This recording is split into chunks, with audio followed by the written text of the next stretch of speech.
Meus irmãos, vamos para a nossa apostila. Hoje é a lição 3.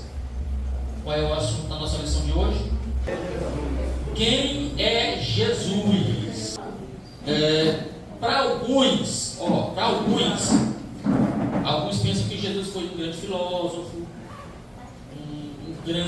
uma grande pessoa, um ser iluminado, um espírito encarnado que atingiu o clímax, o auge. Para alguns ele foi um filósofo, um grande pensador, um espírito iluminado, um grande homem que fez uma ação social muito grande, revolucionária. Mas quem é Jesus na Bíblia? É isso que a gente tem que saber. O que é que a Bíblia fala sobre Jesus? Porque o filósofo vai dizer que Jesus foi um grande filósofo. Isso aí não é uma visão do filósofo, tá? Então, cada um tem a sua visão, mas o que é que a Bíblia diz? É isso que nós vamos estudar aqui esta noite, sobre quem é Jesus, tá ok? E nós temos aí na nossa leitura bíblica, Marcos, capítulo 1. Marcos, capítulo 1, todos os irmãos aí, com a Bíblia aberta, em Marcos, capítulo 1. Nós estamos seguindo aí essa mesma metodologia da IBD, Marcos, capítulo 1, versículo 1 a 8. Versículo 1 a 8, diz assim a palavra do Senhor: o princípio do Evangelho de Jesus Cristo, o Filho de Deus. Olha, aqui já começa a descrever quem é Jesus, o Filho de Deus. Como está escrito nos profetas: eis que eu envio o meu mensageiro diante de tua face, que preparará o teu caminho diante de ti. A voz de um que clama no deserto: preparai o caminho do Senhor, endireitai os seus caminhos. João batizava no deserto e pregava o batismo de arrependimento para a remissão dos pecados. E iam ter com ele toda a terra da Judeia e os de Jerusalém, e todos eram batizados por ele no rio Jordão, confessando os seus pecados. E João vestia-se com pelos de camelo e com cinto de pele em torno de sua cintura, e ele comia locustas e mel silvestre, e pregava dizendo: após mim vem um que é mais poderoso do que eu, e quem não sou digno de, inclinando-me, desatar a correia das sandálias. Eu, em verdade, tenho-vos batizado com água, mas ele vos batizará com o Espírito Santo. Muito bem, essa é a nossa leitura bíblica para fundamentarmos a nossa aula de hoje, a nossa terceira aula com o tema Quem é Jesus? Nós temos no primeiro ponto o Filho do Homem, ponto 1. A primeira profecia acerca do libertador. Observe que aqui, irmãos, vai começar a explicar quem é Jesus.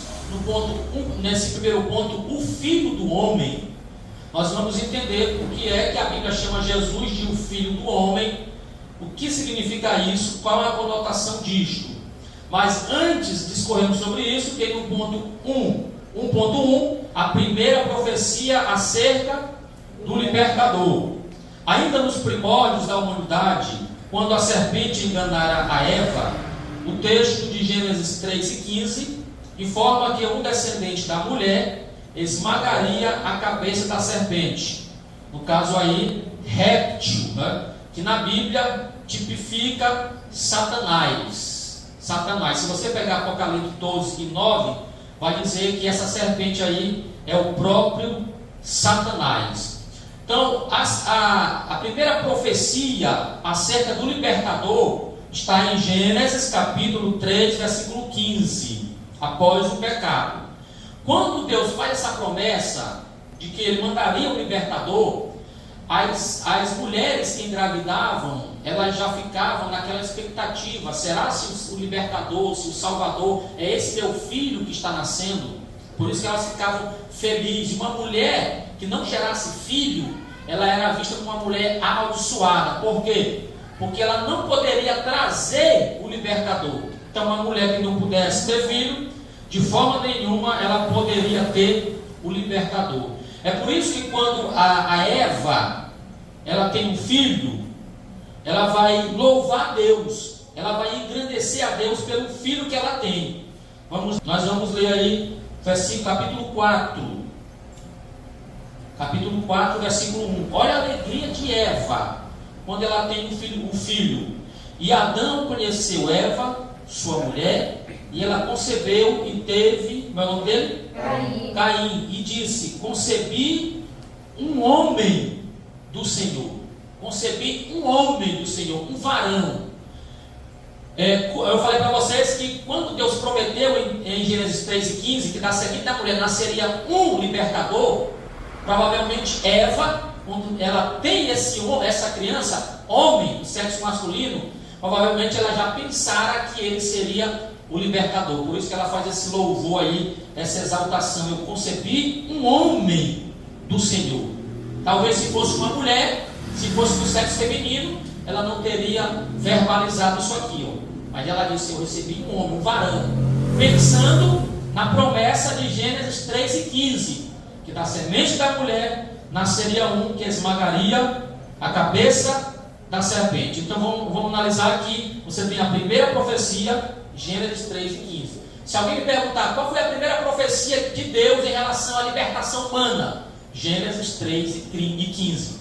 Nós vimos na última aula que Gênesis 3:15 é chamado de proto-evangelho. Isto é a primeira vez que o evangelho é anunciado. O próprio Deus, ele anunciou o evangelho aí nesta referência. 1.2, você tem aí a segunda profecia acerca do libertador. A segunda profecia, meus irmãos, não gravem isto aí.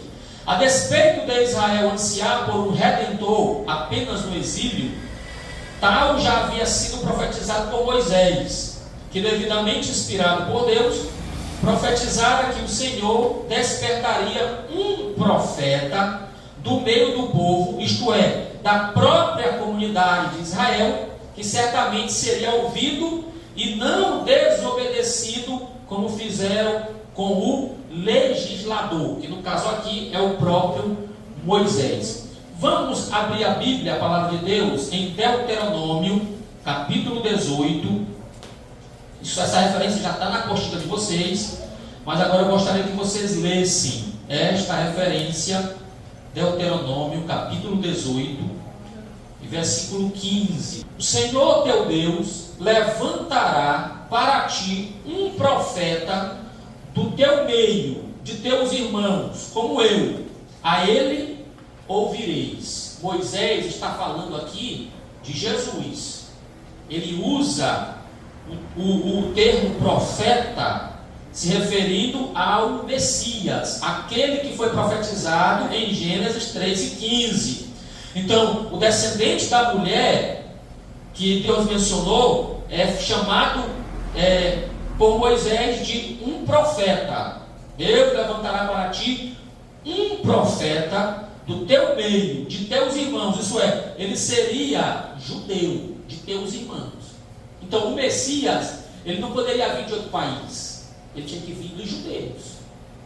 Aqui o Deus está dizendo, de teus irmãos. Então, se chegasse uma pessoa dizendo assim: eu sou do país tal e eu vim salvar a humanidade, ele estava indo totalmente contra a Bíblia, porque na verdade ele não era judeu, e para ser o profeta tinha que vir da nação de Israel, como de fato aconteceu com Jesus. Então aí você tem a segunda profecia acerca do libertador. E meus irmãos, e quando eu leio essa referência, vocês vão lembrar que quando João Batista está batizando lá no Jordão, as pessoas chegam para ele e perguntam: tu é o Messias? Ele disse: não. Tu é Elias? Ele disse: não. E perguntam: tu é o profeta? Perguntou para ele. Anotem aí na apostila de vocês, João capítulo 1. João capítulo 1, versículo 21 e versículo 25. E eles lhe perguntaram: então quem és? És tu Elias? Por que perguntaram se ele era Elias? Porque há uma profecia no Antigo Testamento que Deus disse assim: eu vou mandar Elias. Elias vai vir. Então Deus profetizou isso, Deus falou isso para o futuro. Elias virá, e será a voz que vai clamar no deserto. Por isso que eles perguntaram: és tu Elias? És tu Elias? E ele disse: eu não sou. Aí eles perguntaram: és tu o profeta? Olha, irmãos, o artigo aí é definido. Não é: és tu um profeta? Não, se fosse um profeta seria qualquer um. Mas eles perguntam: és tu o profeta? Qual profeta? Aquele que Moisés falou. Então eles esperavam um Elias, eles esperavam um profeta. Aí está no versículo 25. E eles perguntaram dizendo: por que então tu batizas, se não és o Cristo, nem Elias, nem o profeta? Eles esperavam três: Elias, o Cristo e o profeta. Só que o Cristo e o profeta era a mesma pessoa, só que na visão deles dá a entender que eles esperavam três. O Elias, na verdade, quando Deus prometeu Elias, Jesus vai dizer assim: ó, Elias já veio e vocês não conheceram ele. Ele estava se referindo a João Batista. João Batista, ele veio no mesmo Espírito, o Espírito Santo que estava em Elias também estava em João Batista.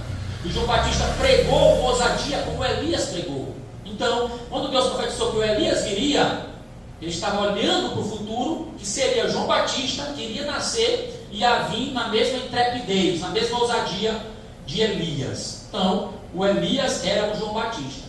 Só que eles perguntaram para João: já que tu não é Elias, já que tu não é o Cristo, já que tu não é o profeta, quem és tu? Aí vai dizer: eu sou a voz que clama aonde? No deserto. Eu sou simplesmente uma voz que clama no deserto. Então, observe que, voltando para a nossa apostila, a segunda profecia acerca do libertador falava de um profeta. E o povo judeu entrava ano e saía ano, e eles esperavam por um profeta. Quando a mãe engravidava, ela pensava: será se esse meu filho é o profeta? Será se esse meu filho é o libertador? Por isso que a mãe, que não gerava filho, ela orava: Deus, abre a minha madre para que eu possa gerar filho. Porque pensava ela, para que fosse o Salvador. Essa é a ideia que você tem pelo fato da mãe ser amaldiçoada. A visão delas era que se ela não pudesse gerar, ela era amaldiçoada. Porque em hipótese alguma ela poderia dar luz ao libertador. Amém, irmãos? Entenderam?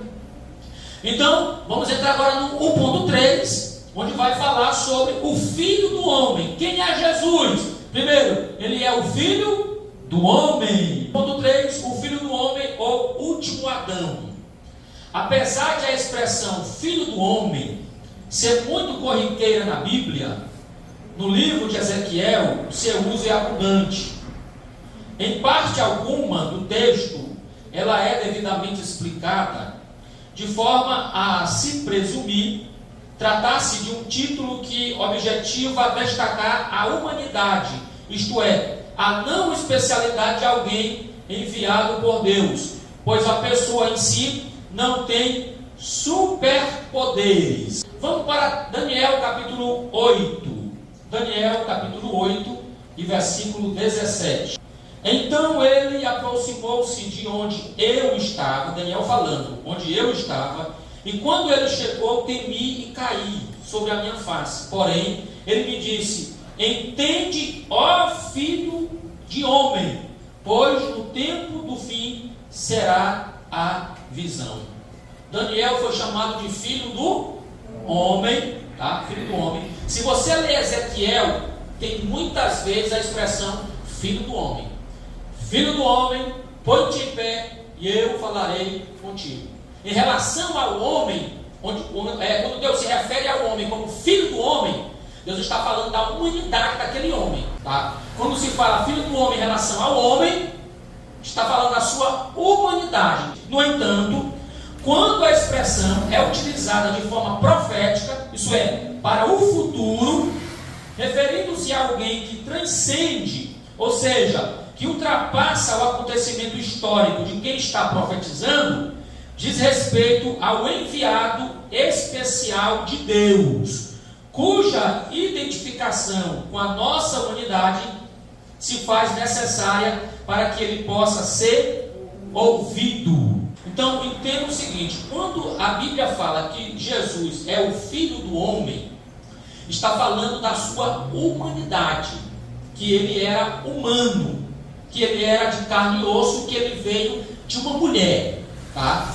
Quando se fala de Filho do homem em relação a Daniel, a Ezequiel, é apenas uma expressão comum, não dando a estes homens nenhum tom de especialidade. Não, esses homens são normais. Embora o anjo chame Daniel de Filho do homem, é uma expressão normal, comum, um homem comum. Quando se aplica a Jesus, se refere em dizer que Jesus era humano, tá? Que Jesus era humano. Então, Jesus, quem é Jesus? Ele era o Filho do homem. Jesus nasceu de forma humana. Jesus era de fato de carne e osso, tá, meus irmãos? É isso que o ponto 1.3 está nos dizendo.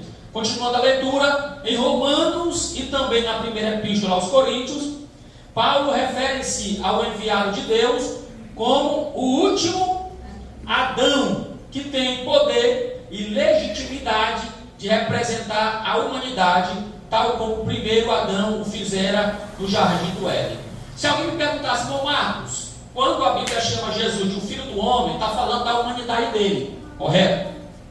Mas quando a Bíblia fala que ele é o último Adão, o que a Bíblia está dizendo? Aí você tem que voltar lá para o Éden, que você tem o primeiro Adão. O primeiro Adão, ele representava a humanidade. O que ele fez lá no Éden nos atingiu e atingiu todo mundo que nasceu depois. Porque alguém vai dizer assim: o que é que eu tenho a ver com Adão? O que é que eu tenho a ver com Eva? O camarada comeu a fruta e eu que estou pagando o pato, eu que estou sofrendo. O que é que eu tenho a ver com Adão? É a mesma coisa se você falar assim: o que é que eu tenho a ver com o presidente? Se ele vai lá nos Estados Unidos e declara guerra, vão mandar bomba para o Brasil, e a bomba vai cair em cima das casas. E a pessoa vai dizer assim: o que é que eu tenho a ver com o Lula? É porque ele é ele que te representa. Eu sei que não foi você que declarou guerra, mas foi o teu representante. Adão era o nosso representante legal. Então o que ele fez lá nos atingiu, e atingiu em cheio. O que ele fez atingiu a terra, atingiu os animais, atingiu os homens. Por isso que todos pecaram. Primeiro Adão, por causa dele nós somos pecadores. E o segundo Adão, Jesus é chamado de segundo Adão porque o que ele fez também repercute na humanidade. Se o primeiro Adão pecou, o primeiro Adão errou e o homem recebeu o pecado, o segundo Adão foi obediente até a morte, e morte de cruz. E agora quem nasce de novo, nasce desse novo Adão e nasce agora sem pecado.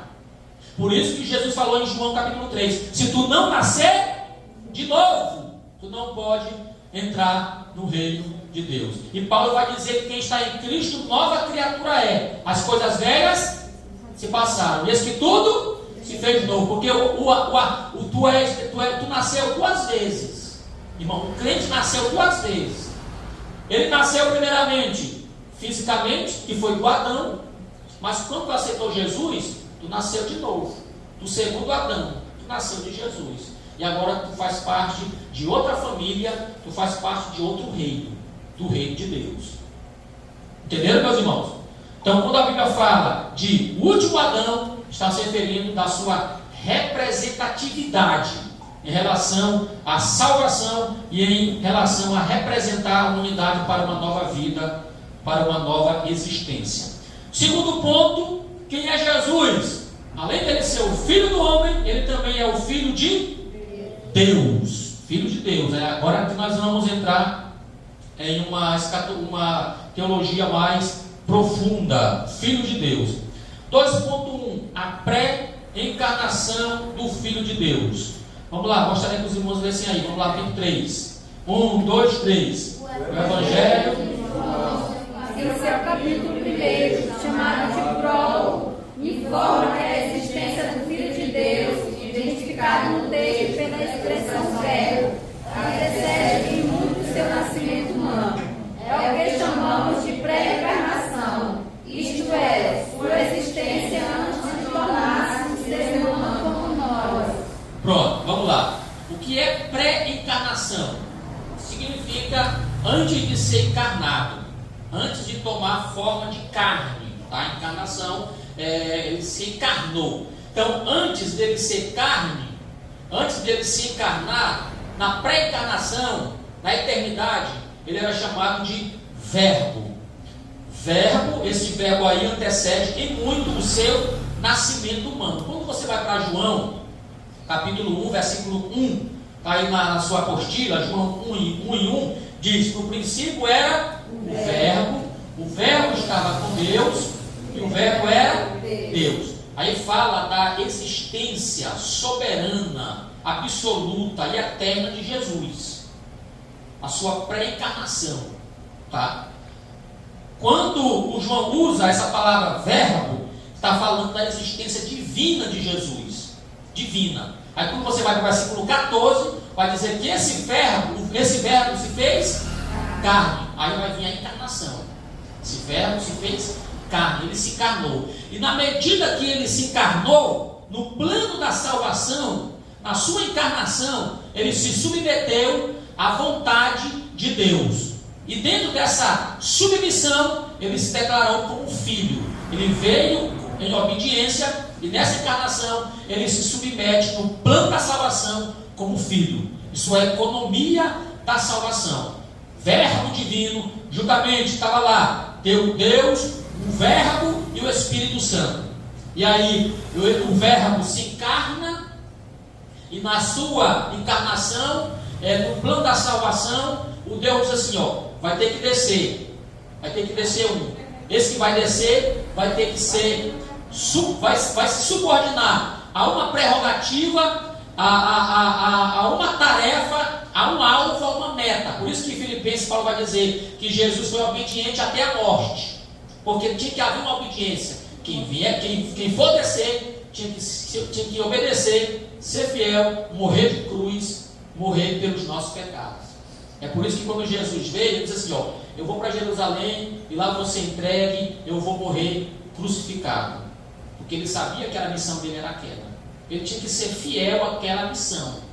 Jesus, irmão, ele podia dizer assim: não quero morrer, vou lá, vou abandonar tudo, voltar para o céu.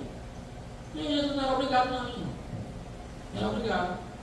O escritor aos Hebreus vai dizer que ele suportou a cruz pelo gozo que lhe estava proposto. Ele suportou a cruz. Ele podia largar tudo. Lá no Getsemane, meu pai, se possível, passa de mim este. Aí ele disse: não, pai, seja feito não a minha vontade, mas a tua vontade. Então, meus irmãos, nós temos aí a pré-encarnação do Verbo.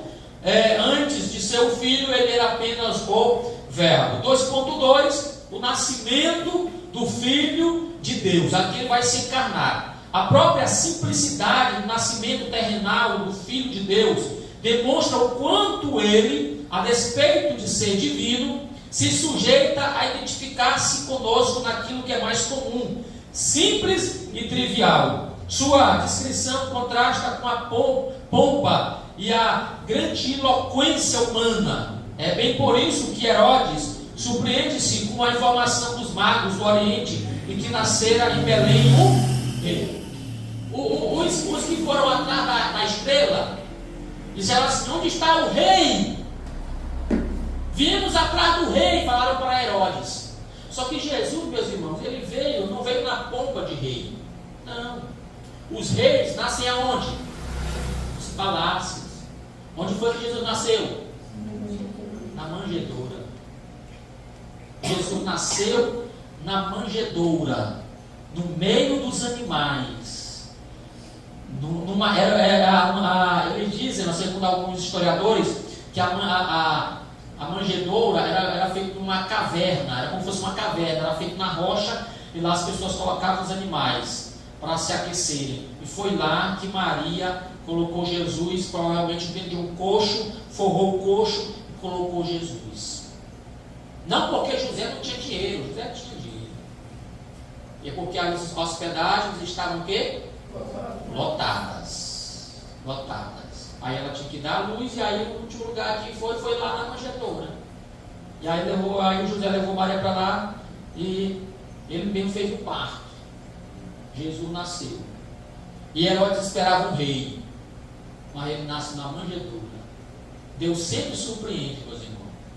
E as coisas pequenas, Deus usa sempre as coisas pequenas para confundir as grandes. Quando você vê lá Elias, que Elias estava orando para Deus mandar chuva, está lá em 1 Reis, aí o Elias ora, e diz, olha lá, se tu vê a nuvem vindo, o rapaz foi, não viu nada. Aí Elias orou, aí na 7ª vez o rapaz foi assim, ó, eu estou vendo, lá vem uma nuvem. Só que ele falou que era do tamanho do quê? Da mão do homem, pequenininha. Aí só que quem tem visão de Deus, entende. Aí o Elias assim, corre, senão a chuva vai te pegar, porque lá está vindo chuva. Meus irmãos, valorize aquilo que Deus te deu, mas é pequenininha, mas valorize as bênçãos, vem dessas menores, pequenas coisas. Dizem que os melhores perfumes estão aonde? Pequenos pratos.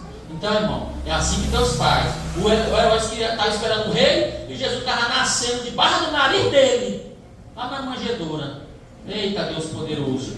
Então, o nascimento do Filho de Deus se deu nessa simplicidade aí. O nascimento do Filho de Deus. Isso aqui é extraordinário. 2.3, o que significa ser filho de Deus? Por que é que as pessoas queriam matar Jesus quando ele dizia assim, eu sou o Filho de Deus? Por que é? Está aqui, está explicando, ó.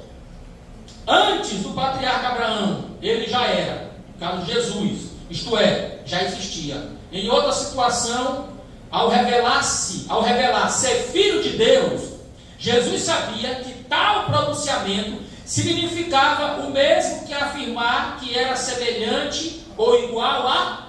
Pronto, irmão. Quando Jesus falava que era filho de Deus, ele estava dizendo que era igual a ele, a mesma essência. Tinha os mesmos atributos, tinha o mesmo poder. Como assim meu poder? Por exemplo, meu filho, tudo que é meu é dele, sim ou não? Tudo que é seu é do seu filho, irmão. Mamãe, eu não sei, morre para tu ver se a herança não fica para eles. Fica para eles, é tudo deles. Então, o que Jesus está dizendo assim, ó, eu sou o filho de Deus, tudo que é do Pai era dele.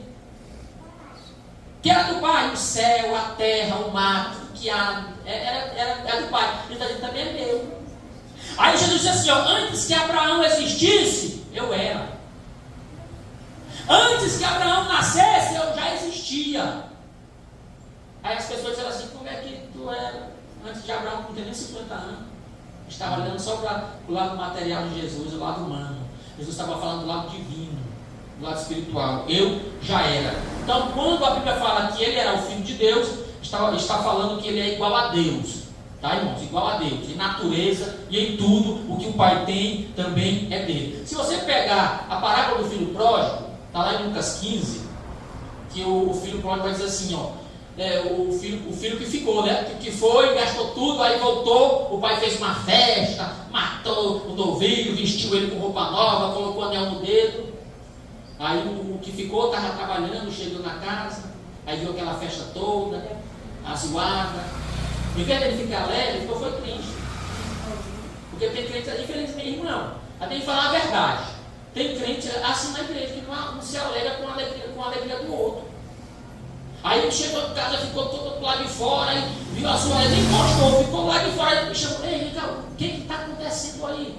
Disse, rapaz, o homem bem alegre, rapaz, tu não acredita no teu irmão, rapaz, teu irmão voltou para casa, teu pai mandou matar um boi, estamos felizes. Aí ele fechou a cara, vai chamar papai aqui, nem entrou, aí manda chamar papai. Aí lá vem o velho, alegre, aí... Que é isso aí, papai? É o teu filho, meu filho. É o teu irmão, meu filho. Estava morto e reviveu. Voltou para casa. Aí ficou todo jururu. Aí disse, estou aqui com o senhor faz tempo, me servindo. O senhor nunca me deu um cabrito para me comer com meus amigos. Aí, meu filho, tu não sabe que tudo que eu tenho é teu. Pronto, é meu filho. Tudo que eu tenho é teu. Então, sabe, eu falei isso para vocês mostrarem a ideia do filho. Tudo que é do pai é do filho. Quando Jesus fala, eu sou o filho de Deus, ele estava usando nessa conotação aí. Tudo que o pai tem é dele e ele era igual ao pai. Então, recapitulando, Jesus é o filho do homem, Jesus é o filho de Deus. E o terceiro ponto, qual é o tema aí? O terceiro ponto? Jesus de Nazaré. Jesus de Nazaré. E só lembrando aos irmãos, quando a Bíblia fala de Jesus de Nazaré, está se referindo ao lugar onde ele viveu. No lugar onde ele viveu, Nazaré. Tá? Nazaré era uma cidade onde Jesus viveu, passou um bom tempo, e ele era chamado de Jesus de Nazaré. E lamentavelmente as pessoas olhavam para esta cidade e a discriminavam, né? Quando você pega lá, vê lá o Filipe, quando ele chama Natanael, e aí Natanael vai dizer assim, Filipe diz que ele achou Jesus de Nazaré. Aí Natanael pergunta: pode vir alguma coisa boa de Nazaré? Ele olhou para o lugar, não olhou para a pessoa. Então, infelizmente eles tinham essa visão aí, olhavam para o lugar e não esperavam. E eu falei para vocês que Deus sempre surpreende, não é isso? Deus sempre surpreende. Surpreendeu Natanael. Ele pensava que não podia vir nenhuma coisa boa de Nazaré. Quando Natanael se encontra com Jesus, Jesus disse: Natanael, antes que Filipe te chamasse, eu te vi aonde? Debaixo da figueira. Eu te vi debaixo. Aí ele ficou assustado, ficou admirado, porque ele estava debaixo da figueira e Jesus revelou para ele. Ficou admirado. Aí ele disse: tu és o Cristo mesmo, o Filho do Deus vivo. Louvado seja o nome do Senhor. Então vamos lá, 3.1. Você tem a infância, adolescência e juventude de Jesus. Vamos ler, leu aí, irmão. 1, 2, 3. Assim foram dados que Jesus era mãe do mulher ter na vida por qualquer menino judeu. Tudo que se fizer sobre a trajetória, sobretudo acerca desse período em que a Bíblia silencia, é mera especulação. Pronto. Meus irmãos, Jesus nasceu normal, como qualquer criança nasce. A única diferença é que ele não nasceu de um relacionamento humano, né, de um ato sexual, conjugal. Ele nasceu por obra e graça do Espírito, foi gerado no ventre de Maria. A diferença é só essa. Mas o parto foi como qualquer outro parto, normal, né, normal. Ele cresceu normal, teve a sua infância normal, como qualquer judeu da sua época. Qualquer judeu. Anotem essa referência aí para vocês meditarem depois. Lucas capítulo 2, versículo 41 e 42. Lucas capítulo 2, versículo 41 e 42. Ora, seus pais iam todos os anos para Jerusalém à festa da Páscoa. E quando ele tinha quantos anos? 12 anos. Eles subiram para Jerusalém segundo o costume da festa. Está aqui, Jesus com 12 anos. 12 anos. Jesus ia para a festa da Páscoa, Jesus ia para Jerusalém, caminhar com os pais normal. Ele teve a infância normal. Uma infância normal. Ele teve essa infância normal. Só que quando você vai aqui, capítulo 3, anote essa referência, capítulo 3, Lucas 3 e 23. Quando você vai no versículo 23, olha o que diz a Bíblia. E Jesus, ele mesmo, iniciou em seus quase 30 anos de idade. E Jesus, ele mesmo, iniciou em seus quase 30 anos de idade.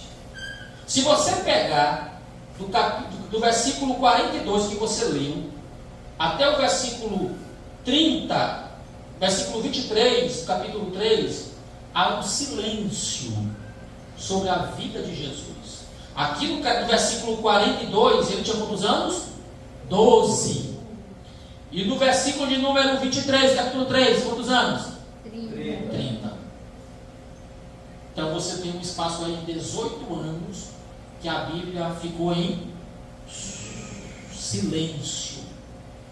Por isso que a sua apostila vai dizer: assim, fora o fato de que Jesus provavelmente deve ter tido uma vida como qualquer menino judeu de sua época, tudo o que se disser sobre sua trajetória, sobretudo acerca desse período em que a Bíblia silencia, 18 anos, é mera especulação. Pronto.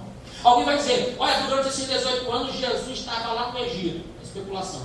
Não, durante esses 18 anos, Jesus foi lá para a Grécia aprender filosofia, especulação.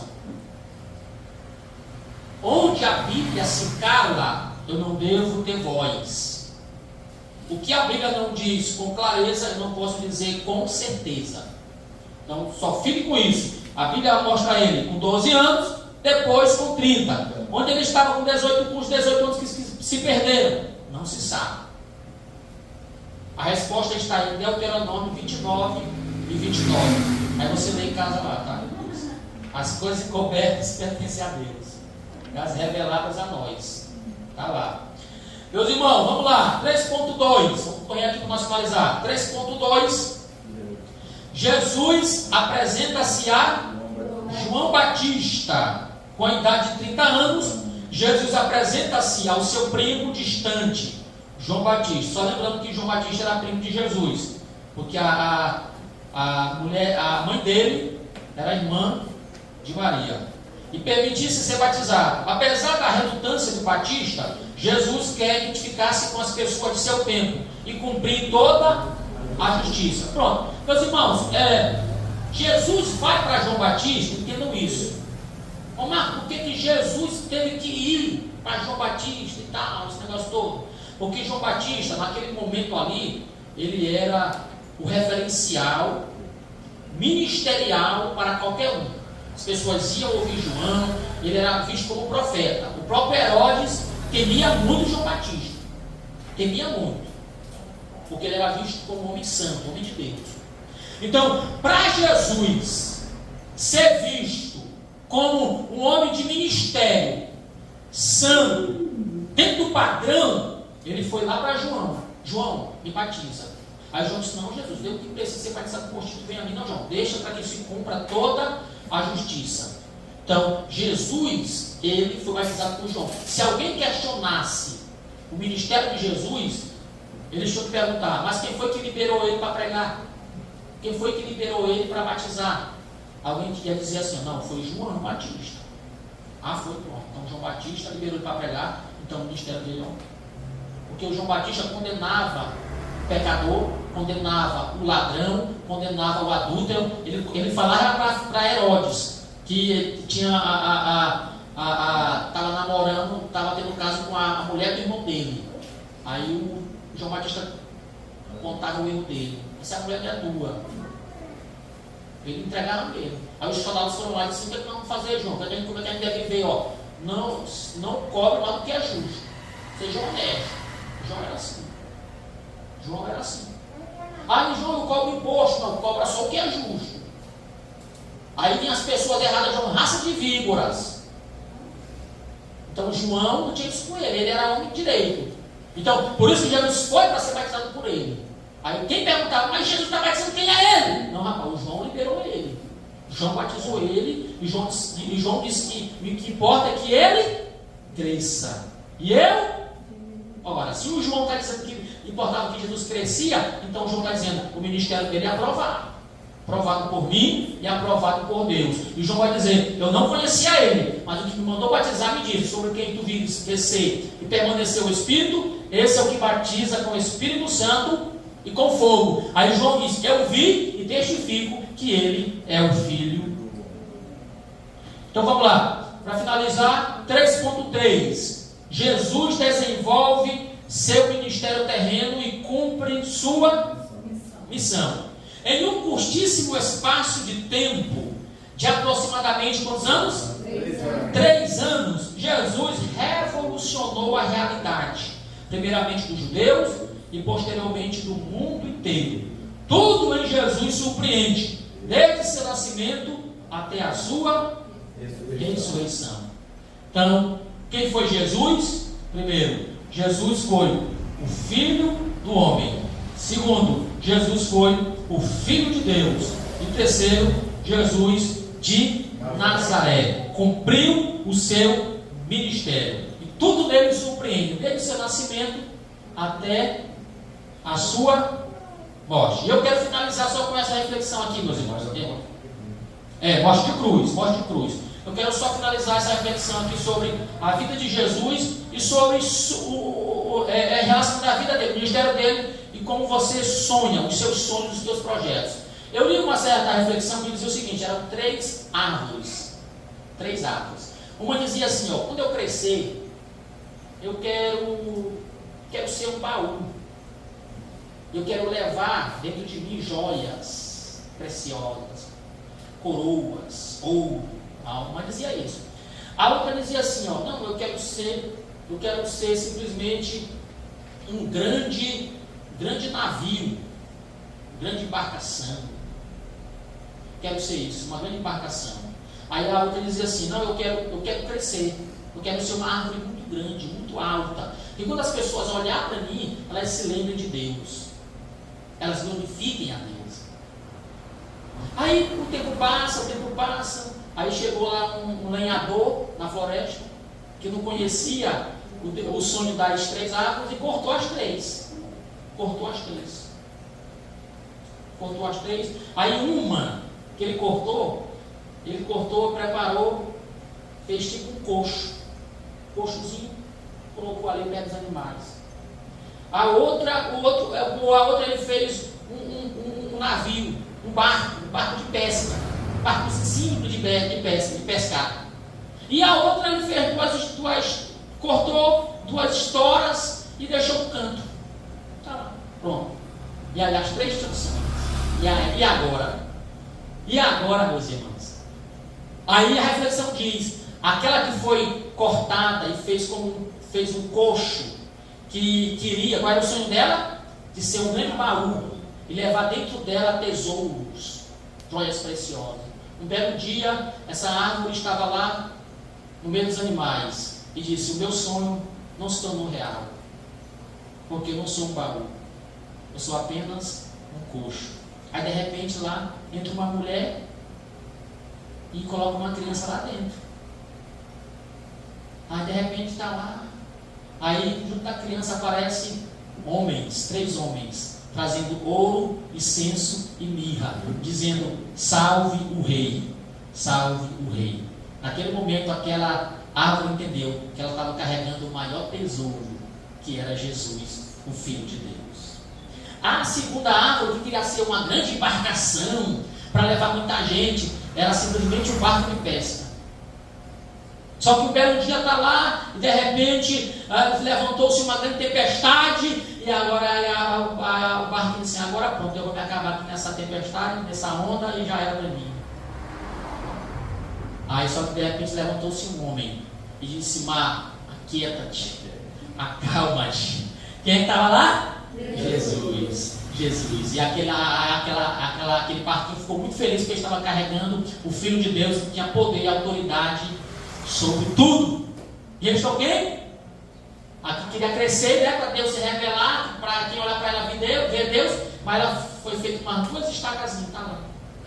Aí um belo dia estava lá, alguém pegou ela, grudou uma na outra, levantou, penduraram o homem. Estava crucificado o homem lá. Quem passava, um passou e olhou e disse, verdadeiramente, esse homem é o Filho de Deus. Amém, meus irmãos? Amém. Os teus sonhos, Deus realiza. Quem pode glorificar Deus? Amém. Que Deus abençoe a todos, em nome do Senhor Jesus. Amém.